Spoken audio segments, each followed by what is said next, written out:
changes? Anyone else? Anybody else? I make a motion that we accept the October 8th minutes as written. I'll second it. All in favor? Aye. Any opposed?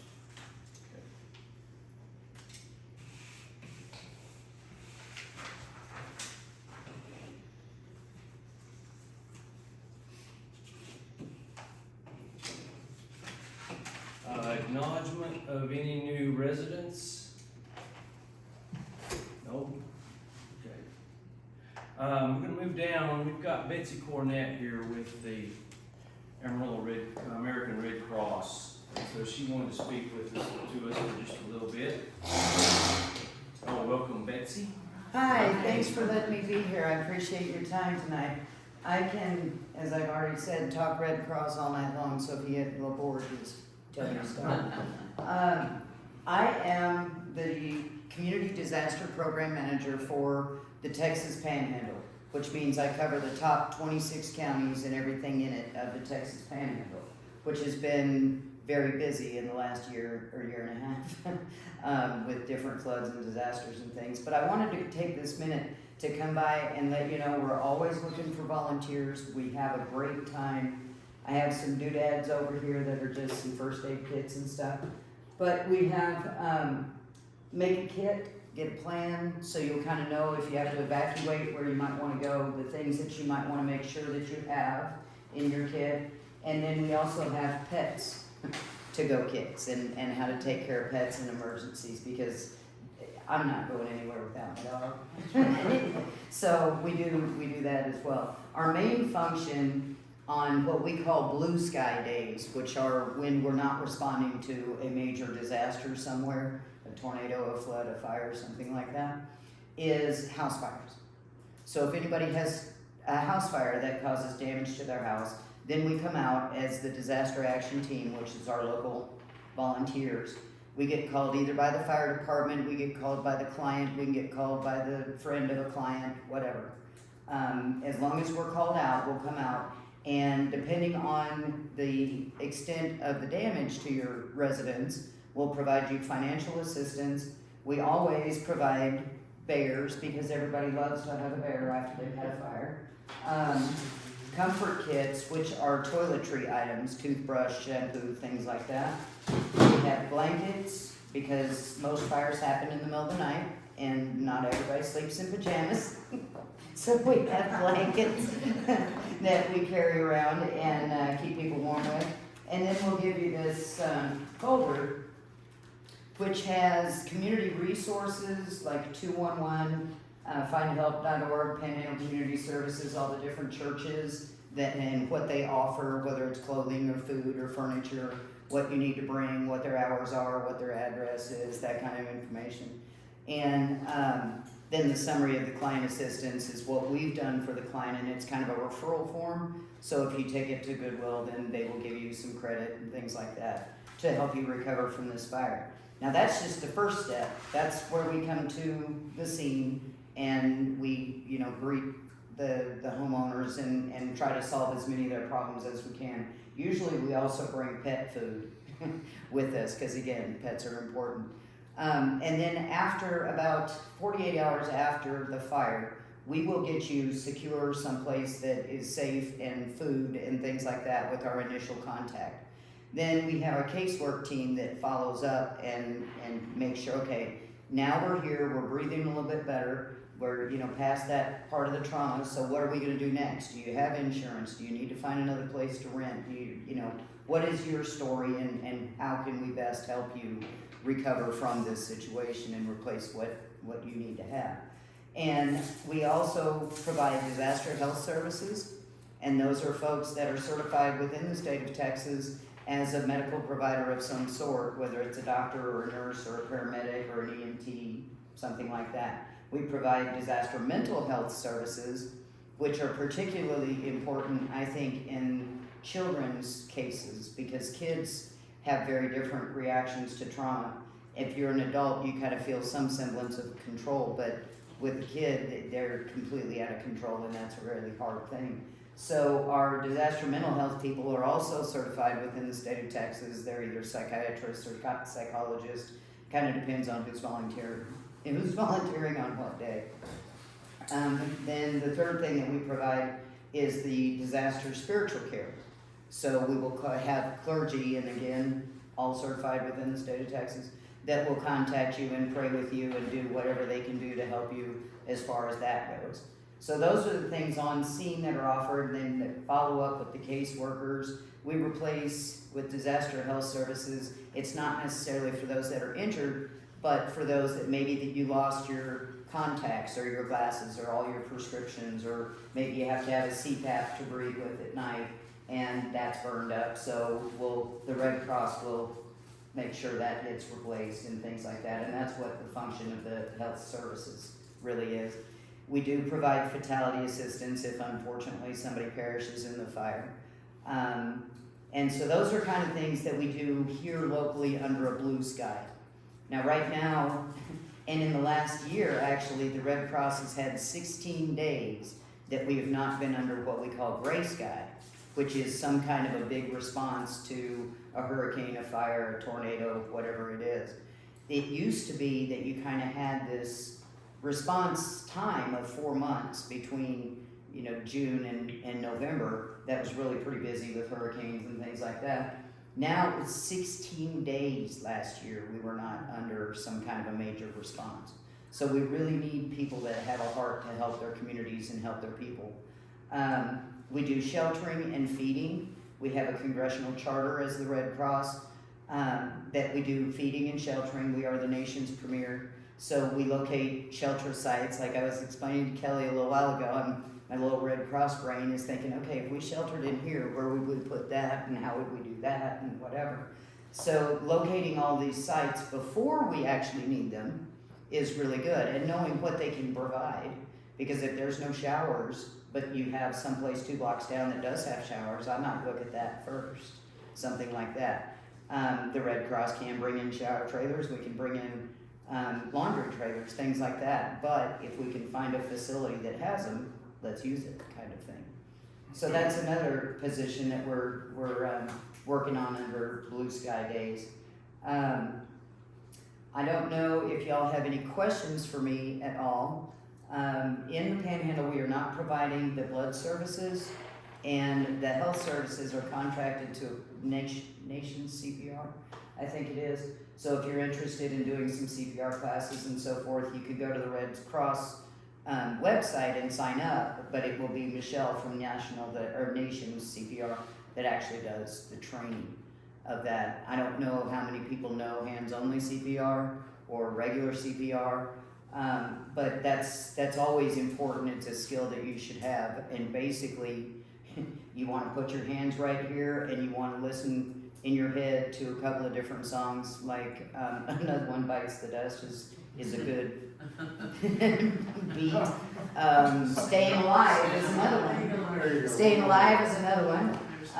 So, it's kind of funny, but we do that, and you hear that in your head, and you just go, and you don't breathe, you call 911, and then you just start pumping.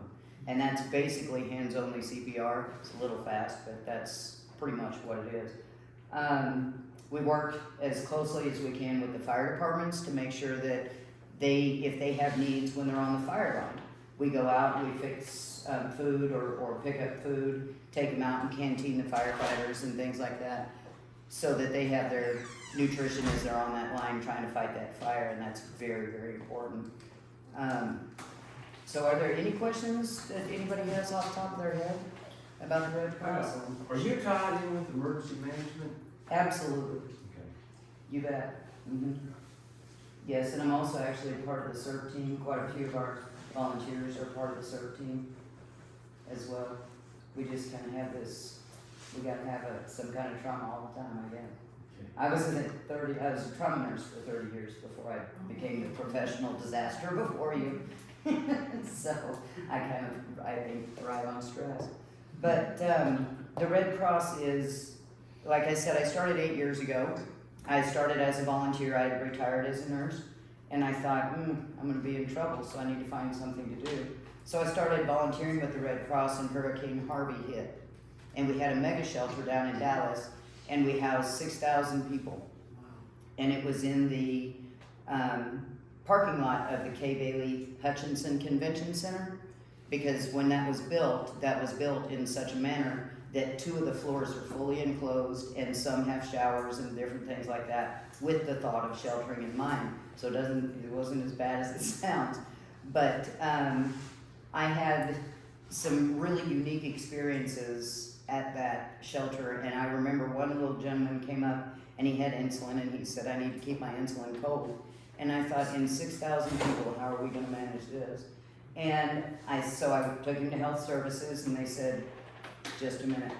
In less than 10 minutes, there was a volunteer that had gone down to Walmart, I think it was, and grabbed ice packs in a cooler and brought it back so that gentleman could keep his insulin at his bed instead of with the rest of the insulin, because he was such a critical diabetic, he couldn't take that risk of trying to get across to get his medicine.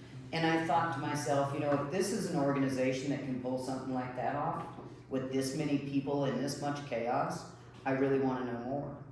So I deployed to several hurricanes. I've gone nationally. I went to Japan for a little while. I deployed all over Texas and things like that in different disaster zones, and it just became more fun. And finally they said, well, we don't have a disaster manager. Would you like to be one? And I said, I guess, why not? So I've been the disaster program manager out here for 4.5 years now. And my family comes from the family. The CPR thing, Jerry a couple of years ago got some fire training for anybody in the community that wanted to come, and my former job, we did that annually, the CPR training, and it's so good to know. And can you hook us up with who we need to call to see if anybody in the community wants to come and do that? I can. The best way to do it though is redcross.org. Okay. Just go straight to the website, and it'll give you the option of learning CPR, and you just click on that. They'll send somebody down here to do that. You can talk with Nations, and they will get Michelle. And a lot of what Michelle does is at our office on 18th and Harrison, and that's just north of I-40 on Harrison. But she travels, so yeah, there's a really good chance she'll come down and do Cool. something for you. We would love to do that. The fire training was good, we had a couple of years ago, and yeah, that would be wonderful. One of the other really great services that we provide to these communities is free smoke detectors. So if you have a need for smoke detectors in your home, we'll come and put them in your home. And it's a quick fill out of a sheet to verify your address and your name, how many we put in for our inventory, how many you might have had before, so we know that we've covered the house appropriately. We put one in every bedroom, one in the main living areas. If your garage is turned into a bedroom, it's one as well. And we can come out with our own volunteers and do that, or we can have the volunteer fire department. We can supply them with the smoke detectors, and they can do it however it works best. We can have a big event like we did in Dumas, which is how I got into Palisades, where we all, we had lunch, and we had a bunch of 20-something volunteers and covered the whole south part of Dumas that day. So, it works out pretty well. But these smoke detectors these days are about $25 a piece.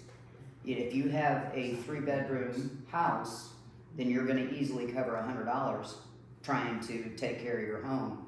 Let me do it for free, for a signature.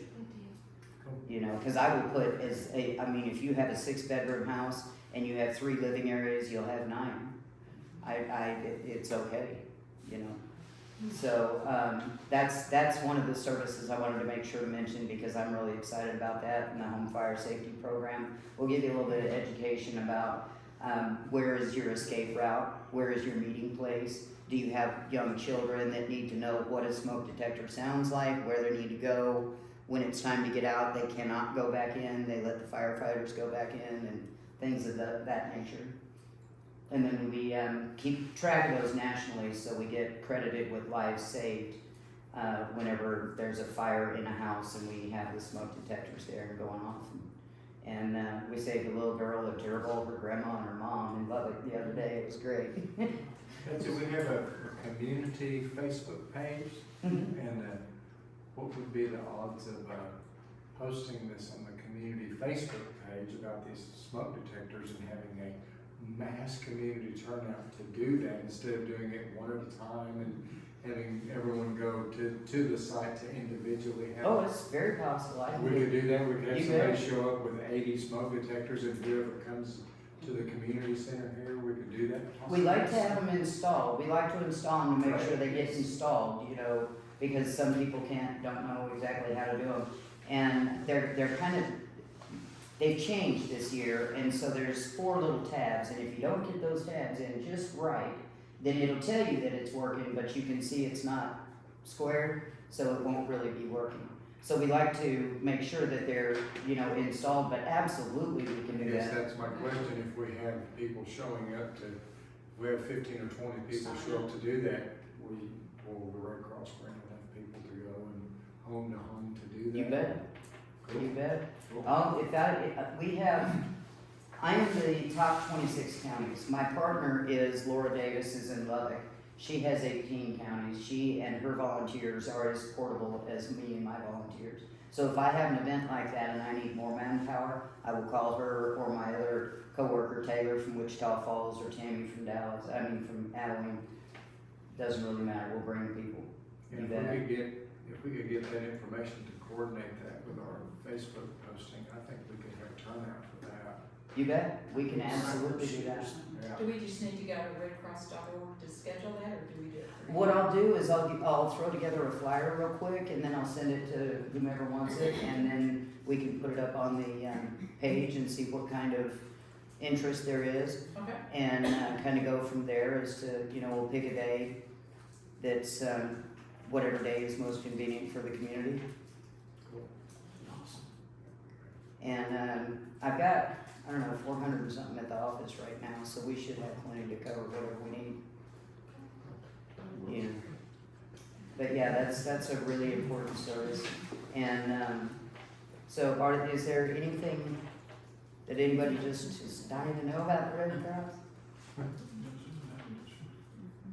No? Okay. Well, thank you very, very much for your time. I really appreciate you. And I look forward to doing stuff in the future. Just let me know how I can help. I've got some cards here for volunteering, which is also redcross.org, but I'll leave my business cards as well. You're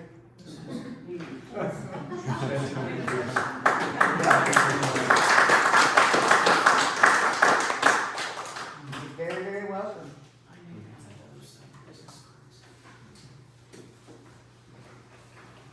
And again, thanks for your time. thank you. you. Thank you. Thank you. You bet.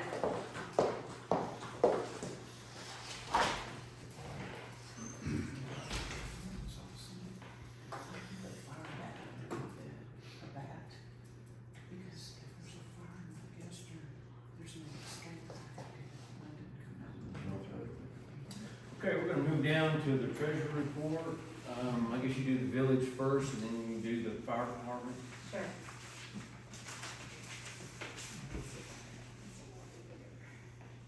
Our balance, checking account balance for the 1st of October, $30,018.94. Income for the month, Randall County tax collections at $11.65. I returned a flag to Amazon. It was horrible, already shredded when I opened the package, so, they gave us a credit for $23.47. Mike Rhonda Haywood for the road donation, $20. Randall County Child Safety Seat rebate, $32.17. Randall County unclaimed refunds, 54 cents. Another child safety seat rebate, $28.60. Atmos Energy, our quarterly franchise fees, $318.40. Security gate pods, $20. XL Energy, their quarterly franchise fee, $3,826.34. And the interest for October, $50.39. So our total income for the month, $4,331.56. Our expenses, AW broadband, $25. XL safety light at the gate, $26.71. The electric bill for the community center, $74.01. Constant contact, our email service, $12.65. I bought another flag from Amazon, $18.78. when I get a significant amount of money for the security gate pods, I'm depositing that in our savings account instead of keeping it in our checking. So I moved $440 to savings for the security pods. A1 Rocket Industries, the roll-off for the cleanup of the lot at 304 Canyon Creek Drive, $442.31. Another invoice from A1 Rocket for 2 30-yard roll-offs for fall cleanup, $770.89. Secretary of State, I was trying to get a copy of our charter, they charge you $1 anytime you go on the website and try to download something. Expenses for the month, $1,008.11.35, so our net income for the month of October, $2,520.21. We don't have any pending expenses or outstanding checks, so our ending balance for the month of October, $32,539.15. Our savings account balance for the 1st of October, $10,000.28. The transfer from checking for the security gate pods, $440. Interest for the month, $70.59. So our ending balance is $10,457.87. Any questions? I'll make a motion to accept the treasurer's report as read. Okay, we have a second? Second. Second. All in favor? Aye. Any opposed? Okay, for the fire department, the beginning balance for the month of October, $8,280.29. No income for the month. Expenses, there was a check to minor fire support for annual ground bladder testing, $272.40. He ordered a sign, a no parking sign for in front of the fire station from Amazon, $36.23. Gas bill for Atmos for the month, $70.94. So total expenses for the month, $379.59. So we're in a negative income for the month of October since we didn't have any deposits. Pending expenses or outstanding checks. There's one to Casco Industries for storage bags, $81. The Secretary of State we had to get an assumed name certificate for the checking account, $25. Another one to Casco Industries for face piece, mass storage bags, and batteries, $1,712. So our ending balance for the month of October for the fire department is $7,900.72. Savings account, they pay quarterly, interest quarterly on this account, and I called today to find out why this was different from our checking account. And the lady couldn't tell me, she just said it was paid on a quarterly basis, and she said if I come in and do it in person, they'll change it to monthly, so I'll go by Emerald National Bank and get it changed, so we have interest showing monthly. Any questions? Ready, you have a motion? Make a motion to accept the fire department treasurer's report. Second. I'll second. All in favor? Aye. Any opposed? Okay. Okay, Darren could not be here tonight, so we'll move on down to Kelly Weatherford for the building committee report. Building committee, so we've had 2 meetings in the last 3 weeks, I think. One of them was for Brian Winkleman, had asked if he could bring a tiny home in and live in it while they built their house on Canyon Creek Drive. And going back and looking at the ordinances, it basically says, no, that's really not an option. We're not allowed to, let's see how it's written. For single family resident construction, you can't live in travel trailers, recreational vehicles, trailer houses, camp trailers, manufactured housing will not be allowed for the purpose of habitation. So the building committee went ahead and said, no, that's not gonna be allowed. So that was one of them. Our second one was Brian Bailey, is it Bailey? Chase. Chase. Chase is the property owner. So they came to us and they're wanting to build a home on 304 Canyon Creek Drive. And they've been trying to get a hold of land survey companies for an elevation survey.